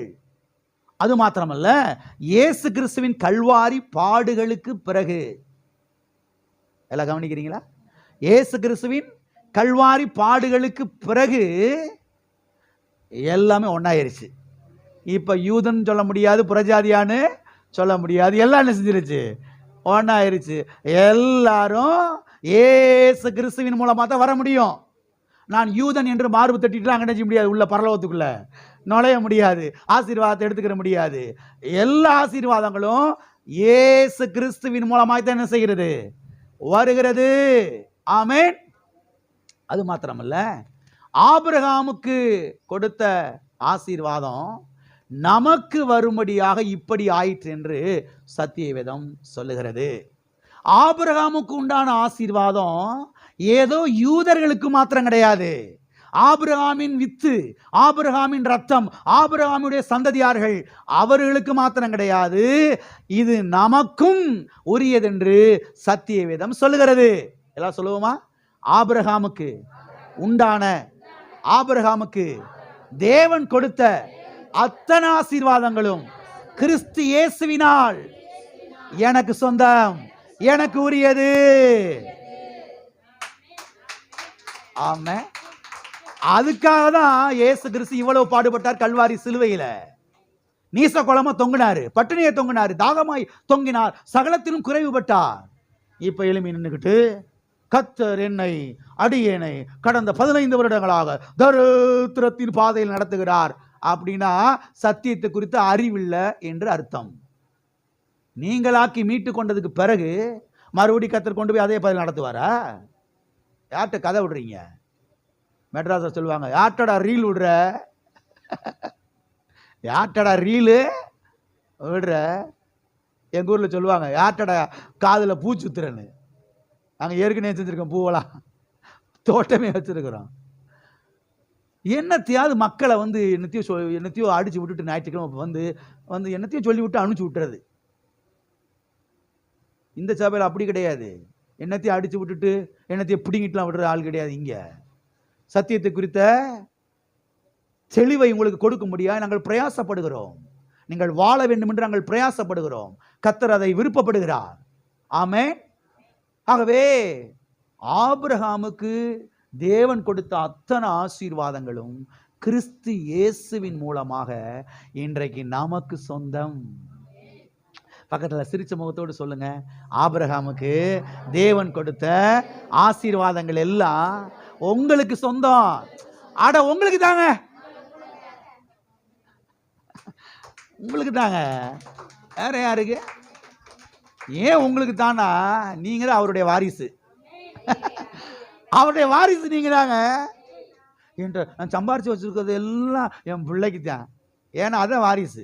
கர்த்தர் சொல்றாரு, கல்வாரி சிலுவையின் மூலமாக ஆபிரகாமின் ஆசீர்வாதத்தை எல்லாம் உனக்கு பண்ண மாற்றம் செஞ்சிருக்கிறேன். ஏன்னா நீதான் என் வாரிசு. நீதான் என் வாரிசு. அடிக்கடி ஜெபத்துல போய் கர்த்தர்ட்ட சொல்லுங்க, ஆண்டவரே நான் தான் உங்களுடைய வாரிசு. எப்பா என் பிள்ளைக்கு அறிவு வந்துருச்சு, என் பிள்ளைக்கு தெளிவு வந்துருச்சு, இந்த ஆசீர்வாதத்தை வச்சுக்கப்போ. நீங்க ஆசீர்வாதம் ஒன்றும் கத்தலாம் வேணாம். அறிவு வந்துருச்சுன்னா ஆசீர்வாதம் என்ன செஞ்சிடும்? வந்துடும். ஆமென். சத்தியத்தை அறிவீர்கள், எங்களை அறிந்த சத்தியம் உங்களை என்ன செய்யும்? விடுதலையாகும். கென்னத் ஹேகின் என்கிற பிரசங்கியார் ஒரு நாள் பாருங்க பைபிள் வாசிச்சுட்டு இருந்தாராம். பாருங்க, வாசிச்சுட்டு இருக்கும்போது இந்த வசனத்தை வாசித்தாராம். ஆபிரகாமுக்கு உண்டான ஆசீர்வாதங்கள் எல்லாம் கிறிஸ்து இயேசுவின் மூலமாய் புறஜாதியாருக்கு வரும்படியாக இப்படி ஆயிற்று அப்படின்றத இதை வாசிச்சுட்டே இருந்தாராம். பாருங்க, சத்தியவேஸ்த வாசித்தே வரும் பொழுது பிசாசு சொன்னானா, இந்த ஆசீர்வாதம் உனக்கு கிடையாது, இந்த ஆசீர்வாதம் எல்லாம் உனக்கு கிடையாது. திருப்பி திருப்பி சொல்லிட்டே இருந்தாலாம். பாருங்க, இந்த ஆசீர்வாதம்லாம் உனக்கு கிடையவே கிடையாது. இந்த ஆசீர்வாதங்கள்லாம் இந்த யூதர்கள் இருக்காங்களே, யூதர்கள் அவங்களுக்கு தான், உனக்கு கிடையாது. ஆபிரகாமின் சந்ததியால் இருக்காங்கல்ல, ஆபிரகாமுடைய வித்து இருக்கிறாங்களே, ரத்தம் இருக்காங்கல்ல, அவங்களுக்கு தான், உனக்கு கிடையவே கிடையாது அப்படின்னு பிசாசு சொல்லிக்கிட்டே இருந்தாலும். பாருங்க, இவர் யோசித்தாராம், அப்போ நமக்கு ஒன்றுமே கிடையாது, நமக்கு ஒன்றுமே கிடையாது, ஏதோ ரசிக்கப்பட்டிருக்கிறோம், தோத்திரம் அல்லையான்னு சொல்லிட்டு சீக்கிரம் பரலோகம் போகிற வழியை பார்ப்போம், நமக்கு ஒன்றும் கிடையவே கிடையாது போல இந்த பூலோகத்தில் அப்படின்னு இருந்தாராம். பாருங்க, கர்த்தருடைய ஆவியானவர் வசனத்தை வெளிச்சம் போட்டு காமிச்சாராம். மகனே, ஆபிரகாமுடைய ஆசீர்வாதம் ஆபிரகாமுடைய சந்ததியாருக்கு, ஆபிரகாமுடைய பிள்ளைகளுக்கு மாத்திரம் கிடையாது, கிறிஸ்து இயேசுவினால் உனக்கும் சொந்தம். ஆமென். உனக்கும் சொந்தம் என்று சொன்னாராம். பாருங்க, ஆகவே தேவனுடைய பிள்ளைகள் வெளிச்சம் உள்ளவர்களாக இருக்க வேண்டும். ஆபிரகாமுக்கு உண்டான அத்தனை ஆசீர்வாதங்களும் ஏதோ ஆபிரகாமுடைய பிள்ளைகளுக்கு கிடையாது, எனக்கும் சொந்தம். ஆமென். அது மாத்திரமல்ல, இயேசு கிறிஸ்து கல்வாரி சிலுவையிலே பாடுபட்டதற்கு பின்பாக யூதர்களுக்கும் ஆசீர்வாதம் கல்வாரி சிலுவையின் மூலமாக அவ்விதமாய்த்தான் வருகிறதே தவிர வேற வழியில கிடையவே கிடையாது. நான் ஆபிரகாமுடைய சந்ததியா, நான் ஆபிரகாமுடைய பிள்ளை, அதனால எனக்கு ஆசீர்வாதம் வந்துடும் சொல்லி என்ன செஞ்ச முடியாது? ஆசீர்வாதத்தை வாங்கிட முடியாது. இயேசு கிறிஸ்துவின் கல்வாரி பாடுகளுக்கு பின்பாக ஆபிரகாமுடைய சந்ததியாரானாலும் சரி, புறஜாதியார்களானாலும் சரி, ரெண்டு பேருக்குமே ஆசீர்வாதம் யார் மூலமாக தான் வருது? இயேசு கிறிஸ்துவின் மூலமாக. கிறிஸ்து இயேசுவின் மூலமாய்த்தான் என்ன செய்கிறது? வருகிறது. ஆமென். சரி, தேவன் ஆபிரகாமை அழைத்து வந்தபோது அவனுக்கு கொடுத்த ஆசீர்வாதம் என்ன? அதை ஒன்று வாசித்துருவோம். எல்லாத்தையும் வாசிக்கிறதுக்கு டைம் இருக்காது, அதை ஒன்றா வாசிப்போம். இப்போ தேவன் ஆபிரகாம் அழைச்சிட்டு வர்றாரு. 12ஆம் அதிகாரத்தில் வாசிக்கிறோம். 1ஆம் வசனம், 2ஆம் வசனம், 3ஆம் வசனத்தை வாசிக்கிறோம். நீ புறப்பட்டு வான்னு கூப்பிடுறாரு. ஆபிரகாம் கர்த்தருடைய வார்த்தை கீழ்ப்படிஞ்சு புறப்பட்டு என்ன செய்யறாரு? வர்றாரு. எங்க வர்றாரு? கானான் தேசத்துக்கு வர்றாரு. கானான் தேசத்துக்கு வந்த உடனேயே கானான் தேசத்துல பஞ்சம். கானான் தேசத்துல எப்படி இருக்கும்? கர்த்தர் உங்களை வாடான்னு கூட்டிட்டு போறாரு, நீங்க போறீங்க. போற இடத்துல பஞ்சம்னா எப்படி இருக்கும்? ஏன் ஆண்டவர் இங்கே நீ கூட்டிட்டு வந்தீங்க? கொஞ்சம் நாள் கழிச்சு கூட்டிட்டு வந்திருக்கலாம்ல, சில வருஷங்கள் கழிச்சு கூட்டிட்டு வந்திருக்கலாம்ல. மழைலாம் பேஞ்சு நல்ல விளைச்சல்லாம் உண்டாகி என் ஆடு மாடுகளுக்கு கொஞ்சம் தீவனங்கள் உண்டாகி நான் பிழைக்கிறதுக்கு கொஞ்சம் சாப்பாடு அப்படிலாம் அதுக்கு பிறகு கூட்டிட்டு வந்திருக்கலாம்ல அப்படின்னு ஆபிரகாம் என்ன செஞ்சிருக்கலாம்? யோசித்திருக்கலாம். நல்லா கவனிங்க. ஆபிரகாம கர்த்தர் வாடான்னு கூட்டிட்டு வர்றாரு. நான் உன்னை ஆசீர்வதிக்கவே ஆசீர்வதிப்பேன், நீ ஆசீர்வாதமா இருப்பாய் அப்படின்னு சொல்லிட்டு கூட்டிட்டு வர்றாரு. கூட்டிட்டு வந்த உடனே இவன் வந்துடுறான். வந்த உடனே ஆபிரகாமுக்கு தேவன் கொடுத்த ஆசீர்வாதம் என்ன தெரியுமா? ஐஸ்வர்யம். என்னது? ஐஸ்வர்யம். அதாவது பொருளாதார ஆசீர்வாதம். என்னது? வாசிப்போமா? ஆதியாகமம் 13ஆம் அதிகாரம் 2ஆம் வசனம். ஆபிரகாம் மிருக ஜீவன்களும் வெள்ளியும் பொன்னுமான ஆஸ்திகளை உடைய சீமானாயிருந்தான். இவ்வளவு பஞ்சத்திலையும் மனுஷன் வெள்ளியும் பொன்னும் மிருக ஜீவன்களுமான ஆஸ்திகளுடைய சீமான் ஆயிட்டான். எங்க மழையே பெய்யலைங்க. ஆபிரகாம் யோசிக்கிறான், ஆண்டவரே வந்த உடனே மழை பெய்யலையே, பஞ்சமா இருக்குது, நீ ஒன்றும் பயப்படாத, இந்த பஞ்சத்தை கண்டு பயப்படாத, பஞ்சத்தை விட கோடி மடங்கு நான் பெரியவர். ஆமென். நீ ஒன்றும் பயப்படாத ஆபிரகாமே, நான் உண்மையுள்ள தேவன், நான் வாக்கு மாறாத தேவன், நான் ஆசீர்வாதத்தின் தேவன். ஆமென். பஞ்சத்திலேயே சீமானா மாத்தி காமிக்கிறாரு கர்த்தர். நான் சொல்றேன், இதே தேனி மாவட்டத்தில் அள்ளி நகரத்தில் கர்த்தர் உங்களை சீமானா மாத்தி காமிப்பாரு. பாஸ்டர், பெட்ரோல் ரேட்டெல்லாம் ஏறி போச்சு, நகை ரேட்டெல்லாம் ஏறி போச்சு, கத்திரிக்காய் ரேட்டெல்லாம் ஏறி போச்சு. கத்திரிக்காயை விளைய வைக்கிற தேவனே உங்க கூட இருக்கிறாரு. ஆமென். தேங்காய் ரேட்டு தலையை விட ரேட்டு பாஸ்டர். தேங்காவை விளைய வைக்கிற கர்த்தரே உங்க கூட நிறுத்துகிறாரு, இருக்கிறாரு. அதனால விலைவாசி உயர்வை கண்டு, பஞ்சத்தை கண்டு நீங்கள் யாரும் பயப்பட வேண்டாம், துவண்டு போக வேண்டாம். ஆசீர்வாதத்தின் தேவன் உங்களோடு இருக்கிறார். ஆமென். ஆபிரகாமுக்கு தேவன் கொடுத்த ஆசீர்வாதம் என்ன? ஐஸ்வர்யம். தரித்திரம் கிடையாது. என்னது? ஐஸ்வர்யம். வெள்ளியும் பொன்னுமான ஆஸ்திகளையுடைய சீமானாய் இருந்தான். எனவே சாபத்துக்கு தப்பித்துக் கொள்ளும்படி நாம் இந்த பூமியிலே செல்வ செழிப்புள்ளவர்களாய் என்ன செய்ய வேண்டும்? இருக்க. எத்தனை இது கிளியர் ஆயிடுச்சு? அப்ப எதெல்லாம் ஆசீர்வாதத்தின் பட்டியலின் கீழே வருகிறது, எதெல்லாம் சாபத்தின் பட்டியலின் கீழே வருகிறது என்பதை தேவனுடைய பிள்ளைகள் தெளிவாக என்ன செய்ய வேண்டும்? புரிந்து கொள்ள வேண்டும். ஏற்கனவே சாபத்தின் பட்டியலின் கீழே எதெல்லாம் வருது என்பதை வாசித்தோம், அப்படித்தானே? இப்ப எதெல்லாம் ஆசீர்வாதத்தின் பட்டியலில் கீழே வருகிறது என்பதை ஒரு சில வசனங்களை மாத்திரம் வாசித்து நாம் தியானித்து முடிப்போம். ஐஸ்வர்யம் ஆசீர்வாதத்தின் பட்டியலின் கீழே வருகிறதா, இல்ல சாபத்தின் பட்டியலின் கீழே வருதா? வாசிப்போம். நீதிமொழிகள் 10ஆம் அதிகாரம் 22வது வசனம். கர்த்தரின் ஆசீர்வாதமே ஐஸ்வர்யத்தை தரும். கர்த்தரின் ஆசீர்வாதம் எதை தருது? அப்ப ஐஸ்வர்யம் எந்த பட்டியலின் கீழே இருக்கிறது? தேவனுடைய பிள்ளைகள் கவனிக்க வேண்டும். இத ஐஸ்வர்யம் சாபத்தின் பட்டியலின் கீழே வரல. ஐஸ்வர்யம் பிசாசோடையது கிடையாது. ஐஸ்வர்யம் ஆசீர்வாதத்தின் பட்டியலின் கீழே என்ன செய்கிறது? எத்தனை பேர் கல்யாணத்துக்கு போயிருக்கீங்க? கல்யாணத்துக்கு போகாத ஆள் இருக்க மாட்டீங்க. கல்யாணத்துக்கு போன உடனே பிள்ளைகளை என்ன செய்யறாங்க? ஆசீர்வாதம் பண்றாங்க. என்ன செய்யறாங்க? நீங்க ஆசீர்வாதம் பண்ணியிருக்கிறீங்களா? சாப்பாட்டில் போய் கொண்டு ஓடி வந்துடக்கூடாது.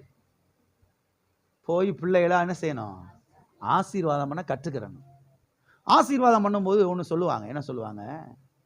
எல்லா ஆசீர்வாதம் என்ன செய்யட்டும் உனக்கு உண்டா, எல்லா செல்வங்களும் என்ன செய்யட்டும் உனக்கு, எல்லா பாக்கியம் என்ன செய்யட்டும் உனக்கு, 16ஐயும் பெற்று 16 பெத்து இல்ல. புரியலையோ? 16ஐயும் பெற்று, எனக்கு சொல்ல டைம் இல்லை, 16 ஆசீர்வாதங்களை சொல்றாங்க தமிழ் மக்கள், தமிழ் ஜனங்கள். 16 பிள்ளை பெத்து இல்ல, 16 பிள்ளைகளை பெத்து. அந்த காலத்தில் பெத்துக்கிட்டாங்க அப்படிலாம். ஒவ்வொரு வீட்லையும் 11, 12, 13, 9, 8, 7 இருக்கும். அப்ப சொல்றாங்க 16ஐயும் பெற்றுக்கொண்டு, 16 ஆசீர்வாதங்கள், சமாதானம், சந்தோஷம், மகிழ்ச்சி, செல்வம், ஒற்றுமை, இப்படிலாம் சொல்றாங்க. இதெல்லாம் பெற்றுக்கொண்டு பெருவாழ்வு வாழ்வாயாக. என்ன வாழ்வு? சில சமயங்கள்ல இவங்களை கொண்டு போய் ஆசீர்வாதம் பண்ணுப்பான்னு விட்டுறணும் போல கல்யாணத்துல. சில கிறிஸ்துவங்களை விடவே கூடாது போல, சில ஊழியக்காரங்களை விடவே கூடாது போல ஆசீர்வாதம் பண்றதுக்கு. பார்ப்போம் எப்படி வாழ்றீங்கன்னு. நாங்கெல்லாம் வாழ்ந்துட்டு வந்துட்டோம், இனி எப்படி நீங்க குடும்பத்தை நடத்துறீங்கன்னு எங்க போய் நின்றுக்கிட்டு. சில பாஸ்டருங்க மேடையில் போய் நின்றுக்கிட்டு ஒரு வருஷத்துக்கு நல்லா இருக்கும், அப்புறம் போக எல்லாம் சரியாகி போயிடும். யாரு? சில கிறிஸ்தவங்க, சில பாஸ்டர்கள். சில சமயங்கள் இவங்களை ஆசீர்வாதம் பண்ண விடவே பேசல, அவங்களுக்கு விட்டு நல்லது. அவங்க கரெக்டாக சொல்றாங்க பாருங்க. ரசிக்கப்படாத ஆட்களாக இருந்தாலும் கூட 16ஐயும் பெற்றுக்கொண்டு பெருவாழ்வு. இவங்களை விட்டா அது என்ன பெருவாழ்வு? ஏதோ கைக்கு வாய்க்கு இருக்கணும், அவ்வளோதான் அப்படி சொல்லிட்டு வந்துடுவாங்க. அவங்க பொண்ணு மாப்பிள்ளை பாவம், இவ்வளோ நாள் ராஜா மாதிரி நாங்கள் இருந்தோம், இப்போ கூட ஒன்று வந்திருக்குது, இப்போ இதுக்கு எல்லாமே வாங்கி கொடுக்கணுமே, என்ன பண்ணுறதுன்னு அதுக்கு படன்னு உட்காந்துருக்குதுங்க. அதுக்கு ஒரு நல்ல வார்த்தை சொல்ல வேணாம்? ஏப்பா, கர்த்தர் உன் கூட இருக்கிறாரு, ஆசீர்வாதத்தின் தேவன் உன் கூட இருக்கிறாரு, ஆபிரகாமுக்கு உண்டான ஆசீர்வாதம் எல்லாம் உனக்கு உண்டாகும் என்று கர்த்தருடைய வாக்குத்தத்தம் சொல்லுது. அதனால நீ பயப்படாத. பஞ்சத்தை கண்டு, பொருளாதார தொய்வை கண்டு, விலைவாசி உயர்வை கண்டு பயப்படாத. கோடி மடங்கு கர்த்தர் பெரியவர், அவர் உன் கூட இருக்கிறாரு அப்படின்னு சொல்ல வேணாம். அவங்களுக்கு ஒரு நம்பிக்கையின் செய்தி அவங்களுக்கு கொடுக்க வேணாம். ஆமென். ஒரு தைரியத்தின் செய்தி அவங்களுக்கு கொடுக்க வேணாம். இருக்க தைரியத்தின் பிடிங்கியா விடுறது, இருக்கிற நம்பிக்கை பிடிங்கியா விட்டுறது. எல்லாம் இருக்கிறீங்களா, போயிட்டீங்களா? அதனால இனிமேல் ஆசீர்வாதம் பண்ணீங்கன்னா என்ன செய்யுங்க, ஒழுங்கா இந்த வசனங்கள்லாம் சொல்லி என்ன செய்யுங்க, வேகமாக சிலர் போனோன்னு இசிலுவை போடுறது. என்ன போடுறது? சரி, போடுறவங்க போட்டுங்க, போடாதவங்க விட்டுருங்க, ஒன்றும் பிரச்சனை இல்லை. ஆனால் கர்த்தருடைய வாக்குத்தத்தத்தை என்ன செய்யுங்க, அவங்களுக்கு சொல்லுங்க. ஆமென். வாசிப்போம். உபாகமம் 28:1-2. இன்று நான் உனக்கு விதிக்கிற உன் தேவனாகிய கர்த்தருடைய கட்டளைகளின்படி எல்லாம் செய்ய நீ கவனமாயிருக்கும்படிக்கு அவர் சத்தத்துக்கு உண்மையாய் செவி கொடுப்பாயானால் உன் தேவனாகிய கர்த்தர் பூமியில் உள்ள சகல ஜாதிகளிலும் உன்னை மேன்மையாக வைப்பார். நீ உன் தேவனாகிய கர்த்தரின் சத்தத்திற்கு செவி கொடுக்கும் பொழுது இப்பொழுது சொல்லப்படும் ஆசீர்வாதங்கள் எல்லாம் உன்மேல் வந்து உனக்கு பலிக்கும். உனக்கு என்ன செய்யும்? பலிக்கும். ஆசீர்வாதங்கள் பலிக்கும் என்று சொல்லுகிறார். எதெல்லாம் ஆசீர்வாதத்தின் பட்டியலின் கீழே வருகிறது என்று சொல்லுகிறார். 4ஆம் வசனத்தை வாசிக்கிறேன், கவனியுங்கள். உன் கற்பத்தின் கனியும், உன் நிலத்தின் கனியும், உன் மாடுகளின் பெருக்கமும், உன் ஆடுகளின் மந்தைகளும் ஆகிய உன் மிருக ஜீவனங்களின் பலனும் ஆசீர்வதிக்கப்பட்டிருக்கும். உன் கற்பத்தின் கனி. கற்பத்தின் கனி என்பது பிள்ளைகள். உன் பிள்ளைங்க ஆசீர்வதிக்கப்பட்டிருப்பாங்க, உன் ஆடு ஆசீர்வதிக்கப்பட்டிருக்கும், உன் மாடு ஆசீர்வதிக்கப்பட்டிருக்கும், உன் வீட்டில் இருக்கிற பறவைகள் ஆசீர்வதிக்கப்பட்டிருக்கும். உன்னுடைய நிலத்தின் கனி, உன்னுடைய வயல், அது ஆசீர்வதிக்கப்பட்டிருக்கும். அதுல பெருக்கம் உண்டாகும், அதுல லாபம் உண்டாகும் சொல்றாரு. அப்ப எது ஆசீர்வாதத்தின் பட்டியலின் கீழே வருகிறது? செல்வ செழிப்பு, ஐஸ்வர்யம், இதெல்லாம் எதுல வருது? ஆசீர்வாதத்தின் பட்டியலின் கீழே வருகிறது. ஆசீர்வதிக்கப்படும் பொழுது என்ன உண்டாகிறது? பெருக்கம் உண்டாகிறது. பொருளாதாரத்திலே ஒரு பெரிய வெற்றி உண்டாகிறது. பாருங்க, பண விஷயத்திலே ஒரு பெரிய வெற்றி உண்டாகிறது. ஆமென். அப்ப சொன்னேன் இல்லையா, அந்நாட்கள்ல எவ்வளவு மாடு வச்சிருக்கிறாங்க, எவ்வளவு ஆடு வச்சிருக்கிறாங்க, எவ்வளவு கழுதைகள் ஒட்டகங்கள் வச்சிருக்கிறாங்க, எவ்வளவு நிலம் புலங்கள் வச்சிருக்கிறாங்க. இதை வச்சு தான் ஒரு மனுஷன் ஐஸ்வர்யவானா அல்லது ஏழையா அல்லது நடுத்தரவாசியா என்று அவர்கள் கணித்தார்கள். இந்த நாட்கள்ல ஒருவர் எவ்வளவு பணம் வச்சிருக்கிறார் என்பதை என்ன செய்யறாங்க, இவர் இவ்வளவு பணம் வச்சிருக்கிறாரு அதனால பணக்காரு, இவர் இவ்வளவு லட்சங்கள் வச்சிருக்கிறாரு அதனால இவர் லட்சாதிபதி, இவர் இவ்வளவு கோடிகள் வச்சிருக்கிறாரு அதனால இவரு கோடீஸ்வரன். இதை வச்சுதான் இவர் பணக்காரரா நடுத்தரவாசியா ஏழையா என்று செய்கிறார்கள், கணிக்கிறார்கள். இப்ப சொல்லுங்க, ஐஸ்வர்யம் எந்த பட்டியலிங்கே வருகிறது? ஆசீர்வாதத்தின் பட்டியல் இல்லையா, இல்ல சாபத்தின் பட்டியல் இல்லையா? ஆசீர்வாதத்தின் பட்டியல்ல தான் ஐஸ்வர்யம் என்ன செய்கிறது, வருகிறது. இப்ப 5ஆம் வசனத்தை வாசிப்போம். உபாகமம் 28:5. உன் கூடையும் மா பிசைகிற உன் தொட்டியும், அடேங்க அப்பா, உங்க சமையலறை ஆசீர்வதிக்கப்பட்டிருக்குமா? எது ஆசீர்வதிக்கப்பட்டிருக்குமா? எல்லாரும் சொல்லுங்களேன், சொல்லுவோமா? பக்கத்துல கையை போட்டு சொல்லுங்களேன். உங்க சமையலறை ஆசீர்வதிக்கப்பட்டிருக்கும். உங்க சமையலறை ஆசீர்வதிக்கப்பட்ட சமையலறை. ஆமே. என்ன பய குடும்பமோ ஒன்றும் இல்லை. என்ன பய குடும்பமோ இதை சொல்லி ஒண்ணுமெல்லாம் ஆக்கிட்டீங்கல்ல. இனிமேல் அப்படி சொல்லாம, என் சமையலறை ஆசீர்வதிக்கப்பட்ட சமையலறை, என் கூடையும் மா பிசைகிற என் தொட்டியும், என்னுடைய அரிசி பானையும், என்னுடைய ஜீரக டப்பாவும், என்னுடைய மிளகு டப்பாவும் ஆசீர்வதிக்க டப்பாக்கள். எல்லாம் இருக்கிறீங்களா? என்னுடைய புளிப்பானை அது ஆசீர்வதிக்கப்பட்ட. இப்ப எல்லாரும் கொண்டு போய் ஃப்ரிட்ஜில் வச்சாச்சு. அதனால இப்படி சொல்லலாம், என்னுடைய ஃப்ரிட்ஜ் ஆசீர்வதிக்கப்பட்ட ஃப்ரிட்ஜ். இல்லை இருக்கீங்களா, போயிட்டீங்களா? அரிசியெல்லாம் அந்த காலத்தில் பானையில் போட்டு வைப்பாங்க. எனக்கு விவரம் தெரிஞ்சு பெரிய பெரிய மண்பானை எங்கள் வீட்டில் இருக்கும், வரிசை அடிக்கி இருக்கும். இந்த மூலையில் அங்கிட்டு, இந்த மூலையில் அங்கிட்டு வரிசையாக ஒவ்வொரு இதுலேயும் இருக்கும் அரிசி பருப்பு அதெல்லாம் இருக்கும். இப்போ எல்லாம் பூரா பிளாஸ்டிக் டப்பால் அடைச்சி வச்சிருக்கிறாங்க, பூரா பிளாஸ்டிக் ட்ரம்மு. எல்லாம் இருக்கிறீங்களா? ஆனால் ட்ரம்மு மேலே கையை வச்சு என்னுடைய அரிசி டப்பா, அரிசி டின் என்ன செய்யப்பட்டிருக்கிறது, ஆசீர்வதிக்கப்பட்டிருக்கு. அப்போ இந்த ஐஸ்வர்யம், செழிப்பு, இந்த பொருட்கள், இது எல்லாம் ஆசீர்வாதத்தின் பட்டியலின் கீழே வருகிறதா இல்லை சாபத்தின் பட்டியலின் கீழே வருகிறதா? ஆசீர்வாதத்தின் பட்டியலின் கீழே என்ன செய்கிறது, வருகிறது. ஆமே. ஆகவே பணம் அது இது கிடையாது, பிசாசு கிடையாது. பணம் எது கிடையாது, பிசாசு கிடையாது. பணம் தேவன் கொடுக்கிற ஆசீர்வாதம், ஐஸ்வர்யம் தேவன் கொடுக்கிற ஆசீர்வாதம். பல வருஷத்துக்கு முன்பதாக மதுரையில் தமுக்க மைதானம் என்கிற ஒரு மைதானம் இருக்குது. அந்த மைதானத்தில் ஒரு பெரிய மீட்டிங் வச்சு நடத்தினாங்க.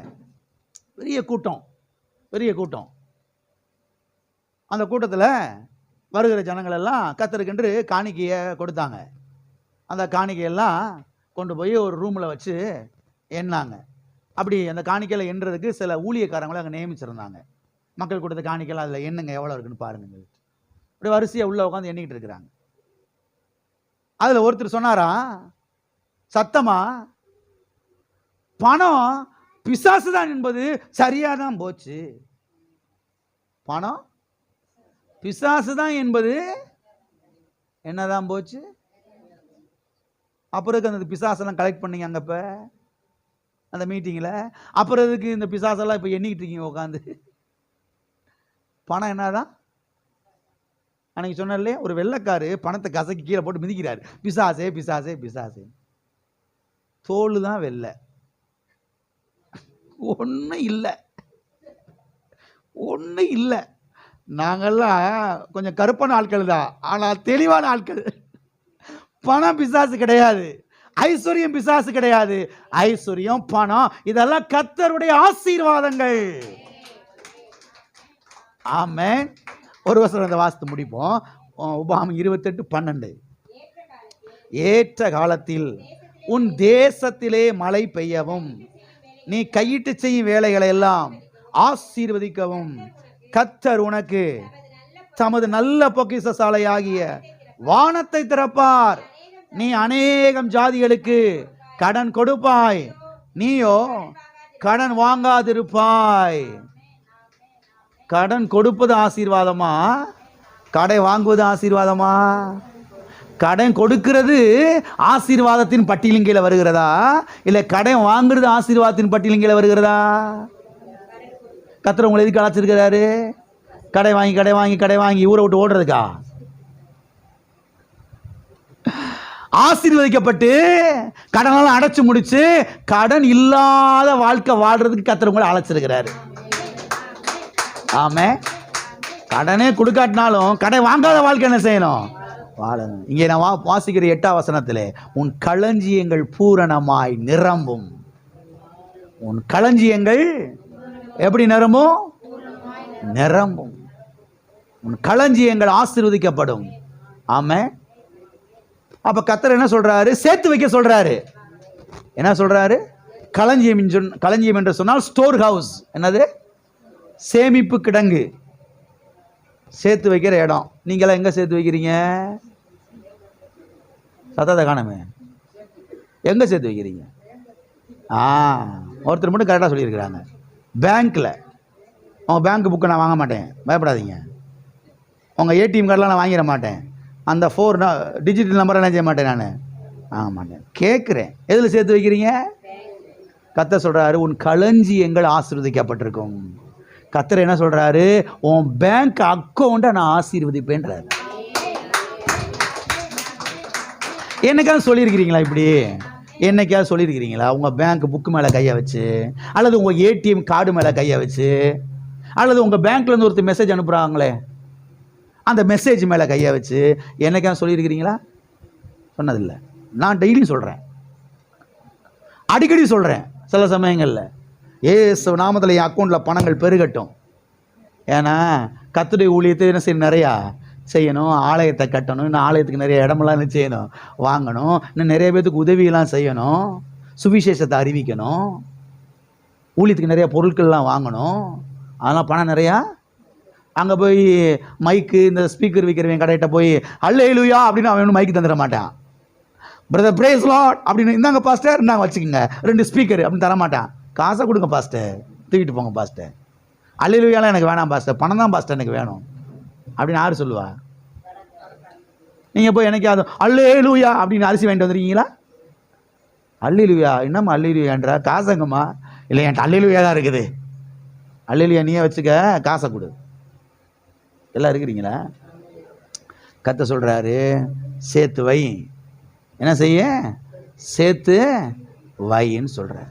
சேர்த்து வைக்கிறது பாவம் இல்லையா பாஸ்டர்? சேர்த்து வைக்கிறதுக்கு யோசேப்புக்கு கர்த்தர் என்ன செஞ்சார்? ஐடியாவை கொடுத்தாரு.